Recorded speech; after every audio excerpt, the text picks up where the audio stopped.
একটি কথা থেকে অন্যদিকে গিয়েছিলাম যে এক ভদ্র মহিলা আমার কাছে এসেছেন ইসলাম গ্রহণ করবার জন্য। আমি তাকে জিজ্ঞাসা করলাম, এফিডেভিট সব কমপ্লিট করেছেন এবং আইনি সমস্ত পদক্ষেপগুলো শেষ করেছেন, বললাম যে আপনি ইসলাম কেন গ্রহণ করবেন? যারাই আমার কাছে এই টাইপের আসে আমি জিজ্ঞেস করি, কারণ আমার তো জানা আছে যে বাংলাদেশের আমাদের মানুষের প্র্যাকটিস দেখে তো তার ইসলাম গ্রহণ করার কথা না, আরো ইসলাম থেকে পালানোর কথা।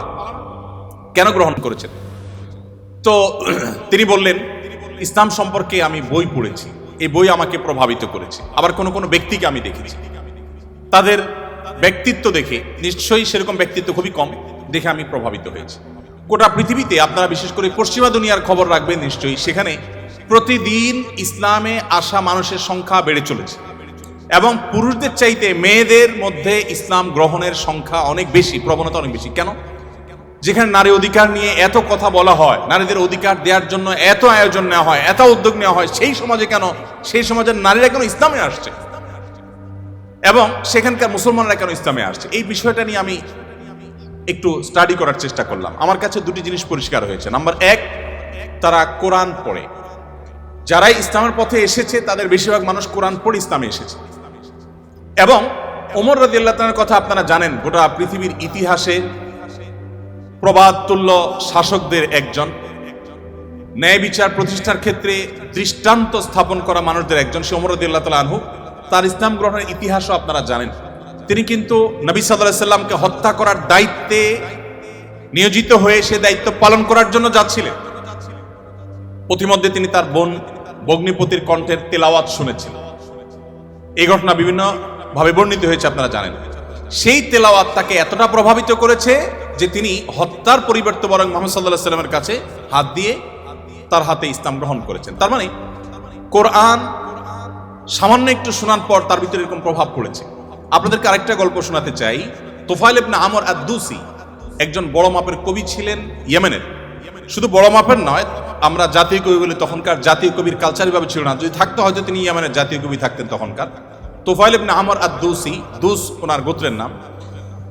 উনি যেহেতু বড় সাহিত্যিক এবং কবি ছিলেন এবং সেই সময়ে কবি সাহিত্যিকদের অনেক কদর ছিল, বড় বড় রাজদরবারগুলোতে কবি সাহিত্যিকদেরই পদচারণা সবচেয়ে বেশি ছিল এবং সবচেয়ে বড় পুরস্কারগুলো তারাই জিততেন। প্রশংসা করে রাজাদেরকে বিভিন্ন কবিতা, বিভিন্ন পংক্তি, বিভিন্ন লেখা এগুলো উপহার দিলেই পুরস্কার পেতেন। তো তুফাইল ইবনে আমর আদ-দুসি যেহেতু সাহিত্যিক ছিলেন, ভিআইপি ছিলেন, তিনি মক্কা উমরা করতে এসেছেন। মুহাম্মদ সাল্লাল্লাহু আলাইহি সাল্লাম তখন গোপনে ইসলাম এর দাওয়াত দিচ্ছেন। মক্কায় আসার পর তার বন্ধু বান্ধব যারা মক্কায় ছিলেন কবি সাহিত্যিক, তারা বললেন, দেখো আমাদের এখানে তো একটা লোক, তার কথা শুনলেই মানুষ তার জাদুতে আক্রান্ত হয়ে যায়, বাপদার ধর্ম ছেড়ে দেয়। তো তোমার ব্যাপারে আমরা আশঙ্কা করছি যে তুমি এরকম অবস্থার মধ্যে পড়তে পারো। তাহলে একটা বুদ্ধি হলো, তুমি কানের মধ্যে তুলো দিয়ে রাখো, দোনো কানের ফুটো এমন ভাবে বন্ধ করে দাও যে তুমি উমরা যখন করবা, তওয়াফ করবা, সাই করবা, এই টাইমে যাতে ওই ভদ্রলোকের কোনো কথা তোমার কানে না আসে, অ্যাটলিস্ট এই সময়টা তুমি এভাবে একটু পার করো। তিনি তাদের পরামর্শ অনুযায়ী দোনো কান বন্ধ করে ফেললেন এবং তিনি ওইভাবে কিন্তু উমরার কাজ শেষ করলেন।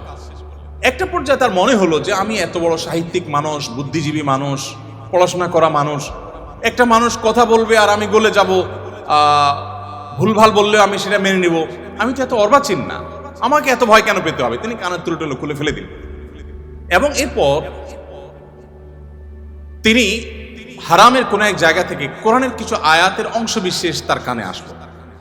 আসার পর তিনি সাহিত্যিক মানুষ, বুঝলেন যে এটা তো এই মানের ভাষা, এই মানের সাহিত্য, এটা তো কোনো মানুষের রচনা হতে পারে না, বা এই ধরনের রচনা তো আমি আগে পড়ি নাই, এটা তো একটু ব্যতিক্রম মনে হচ্ছে। তিনি তখন মুহাম্মদ সাল্লাল্লাহু আলাইহি সাল্লামকে অনুসরণ করতে শুরু করলেন। পেয়ে গেলেন আলী রাদিয়াল্লাহু তাআলাকে, সম্ভবত আলীরই তেলাওয়াত শুনেছেন। তখন আলী রাদিয়াল্লাহু তাআলাকে বললেন, দেখো আমাকে তার কাছে নিয়ে যাও, মুশকিল হলো আমার বন্ধু বান্ধবরা দেখলে তো আমার জাত যাবে, বা তারা আমাকে এমন আছে টর্চারও করতে পারে, তাহলে এক কাজ করো, নিয়ে চলো। আলী রাদিয়াল্লাহু সামনে সামনে যাচ্ছেন, উনি পিছু পিছিয়ে যাচ্ছেন। যে পরে তিনি ইসলাম গ্রহণ করলেন এবং তিনি অনেক টর্চারের মুখোমুখি হলেন। তার মাধ্যমে ইয়েমেন ইসলাম ঢুকে, প্রথম ব্যক্তি ইয়েমেন থেকে ইসলাম গ্রহণ করা। আমি আপনাকে 50টা ঘটনা শোনাতে পারবো যে মানুষগুলো ইসলাম গ্রহণ করেছেন শুধুমাত্র কোরআন স্টাডি করে, কোরআন পড়ে। আমি আপনাদেরকে আজকে আহ্বান করে যেতে চাই, বাই চান্স মুসলমান আমরা যারা আছি, আমরা একটু ইসলামটাকে বোঝার চেষ্টা করি, আমরা ইসলামটা একটু জানার চেষ্টা করি। আমরা অনেকে মনে করি কোরআন হাদিস এগুলো হুজুরদের সাবজেক্ট, এগুলো শুধু ওনারা পড়বেন, আমরা শুধুমাত্র হুজুরদের মুখের দিকে তাকিয়ে থাকবো আর শুনবো। আপনি সেই ধর্মের অনুসারী, যে ধর্মের প্রথম নির্দেশ কিন্তু নামাজ পড়া নয়, যে ধর্মের প্রথম নির্দেশ কিন্তু রোজা রাখা নয়, যে ধর্মের প্রথম নির্দেশ হলো ইকরা, তুমি পড়ো। আপনি সেই ধর্মের মানুষ যেই ধর্মে আপনাকে জ্ঞান ভিত্তিক দিন আপনাকে গ্রহণ করতে বলা হয়েছে। আল্লাহ সুবহানাহু ওয়া তাআলা কোরআনে বলেছেন ফাআলাম আন্নাহু লা ইলাহা ইল্লাহ। ইমাম বুখারী রাহমাতুল্লাহ আলাইহি কোরআনের পর সবচেয়ে বড় বিশুদ্ধতম আপনার ব্যাখ্যা গ্রন্থ, সেখানে আল্লাহ রাব্বুল আলামিন যে কোরআনে আয়াতে বলেছেন, এর আলোকে ইমাম বুখারী রাহমাতুল্লাহ একটা অধ্যায় রচনা করেছেন। আপনারা জেনারেল ব্যাকগ্রাউন্ডের মানুষ, আপনাদেরকে আমি কিছু এমন তথ্য দিতে চাই যেগুলো হয়তো আপনাদের জানা নেই, এবং সেটা এই জন্য দিতে চাই যে মুসলমানদের জ্ঞান বিজ্ঞানের চর্চা কোন লেভেলে ছিল, বিজ্ঞান তো বটে, সাধারণ জ্ঞানের চর্চাও কোন লেভেলে ছিল। ইমাম বুখারী রাহমাতুল্লাহর যে বুখারী শরীফের কথা আপনারা শুনেন, এই বুখারী শরীফ এটার যে শুধু ইয়েগুলো আছে, টাইটেলগুলো আছে, অধ্যায় এবং পরিচ্ছদের যে শিরোনামগুলো আছে, শুধু এই শিরোনামগুলোর ব্যাখ্যায় ভারতবর্ষের লেখক আছে, সারা ওয়ার্ল্ডের অন্যান্যগুলো বাদই দিলাম। শাইখুল হাদিস জাকারিয়া রাহমাতুল্লাহ আলাইহি ভারতের সাহারানপুরের উত্তরপ্রদেশের, তার লেখা আত-তারাজুম ওয়াল আবওয়াব আছে। আপনার এই টেবিলের এই মাথা থেকে মাথা পর্যন্ত হয়ে যাবে সবগুলো ভলিউম রাখলে। এতগুলো ভলিউম ভর্তি কিসে? শুধুমাত্র সহিহ বুখারীর শুধুমাত্র যে টাইটেল বা শিরোনাম আছে তার ব্যাখ্যা।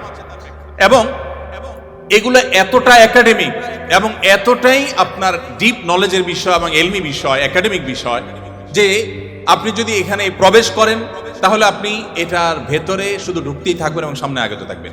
এটা আমাদের ঐতিহ্য। যাই হোক, তো ইমাম বুখারী রাহমাতুল্লাহ আলাইহি একটা অধ্যায়ের শিরোনাম ছিল এরকম যে তিনি লিখেছেন বাবুল কাউলি বিল ইলমি, বাবুল ইলমি ক্বাবলাল কাউলি ওয়াল আমালি বিহি। অর্থাৎ সে অধ্যায় এখানে রচনা করা হচ্ছে যে অধ্যায়ে প্রমাণ করা হবে ইসলাম কোনো কথা বলবার আগে, কোনো কাজ করবার আগে মানুষকে সেটা জানার নির্দেশ করে। অর্থাৎ আগে জ্ঞান অর্জন করো, তারপরে তুমি করো। ইভেন আল্লাহ সুবহানাহু ওয়া তাআলা কোরআনে বলছেন ফাআলাম আন্নাহু লা ইলাহা ইল্লাহ, আল্লাহ ছাড়া সত্যিকার ইবাদতের উপযুক্ত আর কেউ নেই, এই কথার জ্ঞান তুমি অর্জন করো। দেখুন, আল্লাহ সুবহানাহু ওয়া তাআলা কিন্তু বিশ্বাসের কথাটাই বলছেন, কিন্তু জ্ঞান দিয়ে বলছেন। তার মানে তুমি জানো কেন আল্লাহ ছাড়া সত্যিকার ইবাদতের উপযুক্ত থাকতে পারে না, কেন একাধিক স্রষ্টা থাকতে পারে না, কেন তুমি সেই জিনিসটা জানার চেষ্টা করো। কেন বলতে আমি এখানে আল্লাহ সুবহানাহু ওয়া তাআলা দর্শন জানতে নির্দেশ করেছেন তা নয়, আল্লাহ বলেছেন যে এই বিষয়ের স্বচ্ছ ধারণা এবং ইলম যেন আমাদের মধ্যে আসে। কিন্তু দুঃখজনক, আমরা কোরআন পড়ি না, আর পড়লেও বুঝে পড়ি না। পৃথিবীতে সবচেয়ে বেশি পাঠ করা হয় যে গ্রন্থ সেটা কোরআন।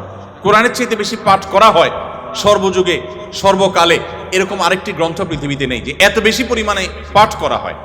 আর দুঃখজনক সত্য এটাও যে পৃথিবীতে না বুঝে পাঠ করার ক্ষেত্রে কোরআনের চাইতে আর বিকল্প বা আরেকটা গ্রন্থ আপনি খুঁজে পাবেন না। কোরআনই একমাত্র গ্রন্থ যে আমরা মুসলমানরা সেটাকে না বুঝেই শুধুমাত্র পড়ি। হ্যাঁ, কোরআন না বুঝে পড়লেও আপনি সওয়াব পাবেন, এটা একটা কাজ হবে।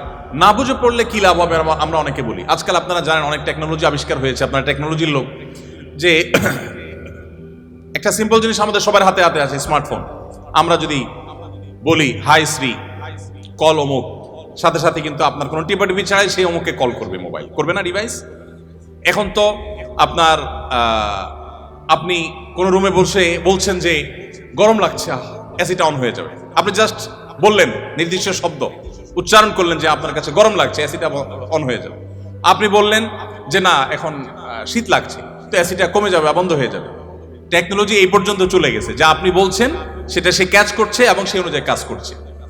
তো এই যদি টেকনোলজির কারামতি হয় তাহলে কোরআন আপনি পাঠ করছেন, এমনকি এমনও হতে পারে কোনো মানুষ কিছু নির্দিষ্ট ওয়ার্ড উচ্চারণ করছে, সেটা মিনিং বুঝে না, কিন্তু ওই ডিভাইস তার মিনিং বা ওই যন্ত্র তার মিনিংটা বুঝে এবং সেটা সে ক্যাচ করে কাজও করে ফেলছে। সে কিন্তু যা বলেছে নিজেও বুঝেন, তারপরও কাজ করেছে।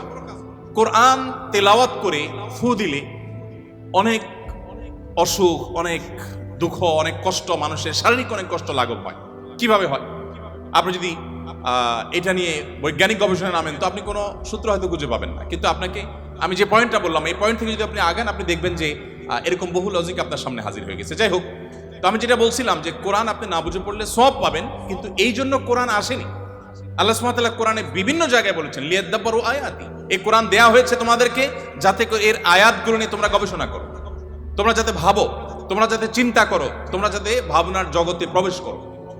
তো এই কোরআন ভাবনা বা গবেষণা তো অনেক পরের কথা, এর কথামালা তো আমাকে আগে বুঝতে হবে। আমি আজকে অনুষ্ঠানের মাধ্যমে আপনাদের সবাইকে উদাত্ত আহ্বান রাখতে চাই, আসুন কোরআন শুরু থেকে শেষ পর্যন্ত একবার অন্তত পুরো কোরআনটা আপনি ধীরে ধীরে অল্প অল্প করে 5টি আয়াত করে 10টি আয়াত করে আপনি পড়ুন এবং বোঝার চেষ্টা করুন। কোন একজন সাহাবী বলেছেন শুধু সূরা বাকারা পড়তে তার কয়েক বছর লেগেছে। আমরা তো 2-3 দিনে কোরআন খতম দিয়ে ফেলতে পারি, তাই না? তার শুধু সূরা বাকারা পড়তে টানা কয়েক বছর সময় লেগেছে। কি করেছেন তিনি? প্রতিটা আয়াত পড়েছেন, এ সম্পর্কে জেনেছেন, ভেবেছেন, এখান থেকে তার নেয়ার কি আছে সেটা নিয়েছেন, নিজের মতো ইমপ্লিমেন্ট করেছেন, দেন তিনি সামনে অগ্রসর হয়েছেন। এভাবে এগোতে গিয়ে তার একটা সূরা শেষ করতে কয়েক বছর সময় লেগে গেছে।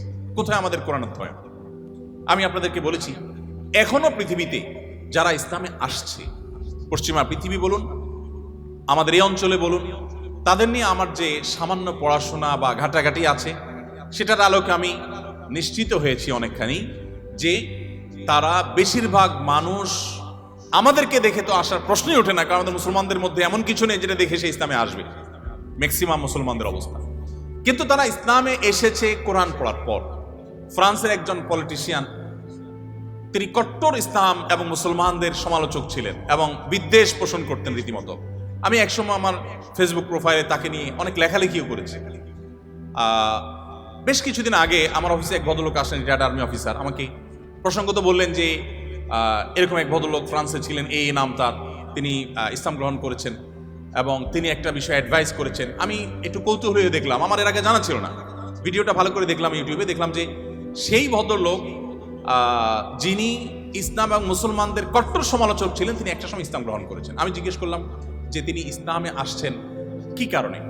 তো তার বক্তব্যই শুনলাম, তিনি বলছেন যে আমি ইসলাম এবং মুসলমানদের ত্রুটি ধরার জন্য আমি কোরআন পড়া শুরু করলাম। কোরআন পড়তে পড়তে পড়তে আমি যতই এর ভেতরে প্রবেশ করলাম ততই আমি কোরআনের কাছে সারেন্ডার করতে বাধ্য হলাম, আমি কোরআনের কাছে নিজেকে সমর্পণ করতে বাধ্য হলাম।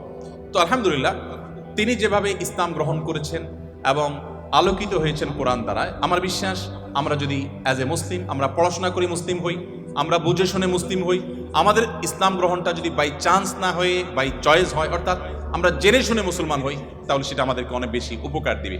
আপনারা অনেকে জানেন কবরে বা আপনার আলমে বারজাক, কবর না বলে বলতে পারি আমরা আলমে বারজাক, মৃত্যুর পরবর্তী যে জগৎ, সেখানে মানুষের দেহাবশেষ যেখানে যে অবস্থায় থাকে সেখানে কিছু প্রশ্ন হবে। এই প্রশ্নের মধ্যে শেষ সম্পূরক প্রশ্ন থাকবে, মা আলামাকা ও মা আদরাকা, তুমি কোত্থেকে জানলে, কিভাবে জানলে? তার মানে ইসলাম চায় আমি যা জানবো ইসলামের কথা, সেটাও জ্ঞান ভিত্তিক জানবো এবং গ্রন্থভিত্তিক জানবো, জেনে শুনে আমি বিশ্বাস করবো। আল্লাহ আমাদেরকে সেই তৌফিক দান করুন।